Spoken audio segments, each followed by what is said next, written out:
Hey everyone. Hi. Thanks for checking out this first news video we're doing. To go along with the new releases videos that I do every week, we're going to start putting up news videos too, probably once a week, maybe twice depending on how much news there is to discuss, but we just want to give our thoughts on some of the big stories coming out. So we're a little bit behind our planning on this, so we're going to go through some of the stories that really caught our eye over the last week. We'll try to get things up a bit closer to the actual news date after that, but for now we just want to kind of do this test episode and go through some recent stories that really appeal to us. So, I don't know if we want to start off with, I guess, the Vita games no longer being produced. So the big story here is Sony America announced that they are no longer producing the cartridges for Vita games. So publishers can't go out and make their own games. It's not as simple as CDs or Blu-rays. They need Sony to produce the cartridges, and then I believe they send Sony the code and get the cartridges produced that way. So Sony's going to stop that in America, and people won't be able to produce Vita games anymore. I guess there's no third party that does that hardware? I don't think anyone's allowed to. I think Sony kept that locked up. So that's essentially the death of the Vita then, since nothing new will be produced. Yeah, well, over here, Sony Japan has said that they're going to keep producing carts over there because the Vita is still doing pretty good over there, I guess. Oh, okay.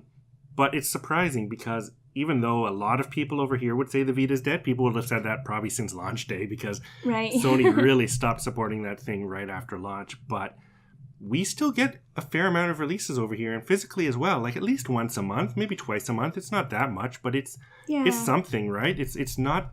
I don't think I've ever seen this before where a company is just like, we're not producing carts long before the system is really dead. You know what I mean? By the time a company stops producing the media, typically no one cares. It's not a news story because it's been long done. The next generation has come out, and I feel like there's still lots of like niche titles, and there's also like a lot of Kickstarters that come out for the Vita still. Yeah, so there's lots of stuff. A lot of Kickstarters have said they're coming out for Vita. I think Bloodstained, the most recent one I saw, I think they still have a Vita version planned. So apparently, according to the story, they have until March 31st, 2019 to get their orders in.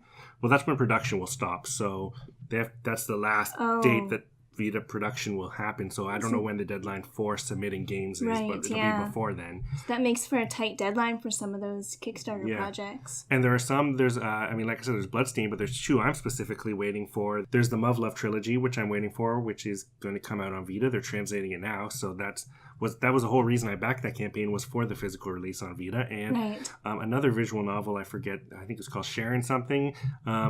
But yeah, so two games I'm waiting for, and a bunch of others I'm sure other Kickstarters have promised that. But not only that, there's still a whole bunch of, like, I think it's pretty much divided into two categories now. You're either getting niche JRPGs, like last year we saw that Mary Skelter, and there's always Neptunia stuff coming out, and visual novels, and mainly Otome visual novels. I know because I go through my new releases, and every month there's a new Otome visual novel coming out physically, which surprises me. I think Seven Scarlet was the most recent. Right, so there's still obviously a demand for those. Yeah, I mean, obviously people are still putting them out. Like Limited Run is the big example, right? They put out physical games a lot, and I think they're going to have to stop unless they can make a deal with maybe Sony Japan, but maybe shipping that stuff over is going to make it not worthwhile. I mean, it's going to be interesting to see what happens there. I mean, it's a bit of a shame. I love the Vita, and I think a lot of people do. Digital games are going to keep coming out, but I think a lot of people who play the Vita are really into physical stuff, right? Right. Yeah, so I think that's a fair point.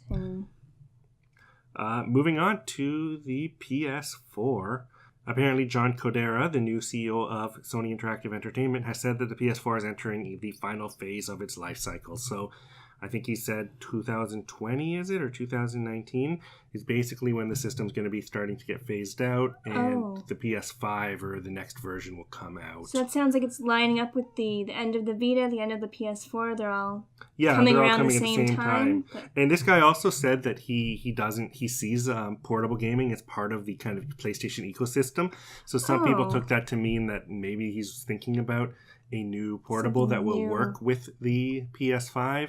I wouldn't be surprised if they kind of bite off a bit of Nintendo's success and trying to go with some portable system. Maybe not, but you never know. That'd be interesting to see. Yeah. Although it is weird to hear them saying that their life cycle is ending, like right after the PS Vita came out. The PSVR came out. It seemed to be doing okay. Well, I think that's part of the push, actually, because they made a big deal about saying that VR is doing pretty well. Like, I think they're really happy with VR sales. And unlike, Sony's previous things like the Move and stuff, they're still making games for it. They're still producing stuff. It's still on shelves and dropping in price. So, but now that I have one, I see, and I don't have a PlayStation Pro. I think the PlayStation Pro was a bad half step. It's great if you don't have a PS4 and you want to buy one, get the Pro. But for people who already have the PS4, the Pro was just not enough of an upgrade. It does not make sense to upgrade that way. So I haven't seen how good PSVR games look when you play them with the Pro. But in general, the resolution on the PSVR is pretty low, especially if you compare it to some of the higher end PC VR goggles. I could see them saying like, oh, VR is doing all right, but it's not quite there yet. So we want to get the PSVR 2 out, and now we need a new system to handle that. They want a more powerful console. Okay, that makes sense. I wouldn't be surprised if that's what their plan is. But yeah, I mean, it makes sense. I think it's 8 years or something. That's about it. And the PlayStation 4 is doing so well right now that obviously they're going to keep supporting it years into the future. It's just like the PS3 and the PS2 and the PS1. All of those things lasted 2-3 years beyond the next console coming out. So we'll probably see releases slow, but we may not, because the way the PS architecture is now, it's really easy to have games that will run on whatever they do. They're not changing it every generation like they did before. So you may just see a lot longer support for the PS4 because it's easy for them to like hit a button and downgrade everything. Right. But we'll see. Yeah, I mean, that's interesting. It's actually interesting too, since the other piece of news we wanted to talk about was how the announcement they're going to be remastering the PS3 Yakuza titles for PS4.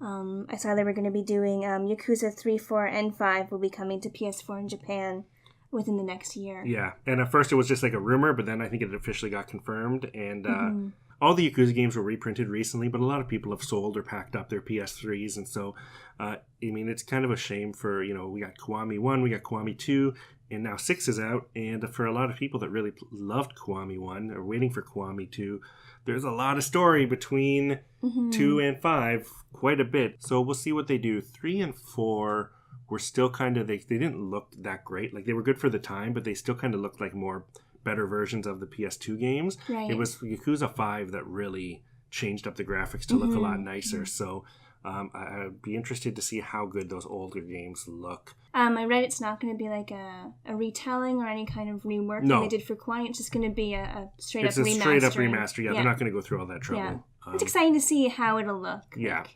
And Yakuza 5 never came out here physically. Right, I have a Japanese version for my collection, but we never had that here, and a lot of fans complained about that. So that'll be just great to have that finally in English on a physical disc. Hopefully they all come out physically. I don't think they've announced that yet over here. So I would hope so. That would drive me crazy if they were just digital. Miss out on Yakuza 5 again. On yourself. So we're going to try to do this every week, at least once a week, and go through the big stories and give our opinions on them. Subscribe and stay tuned for that stuff, and we'll see you guys later. Thanks. Bye.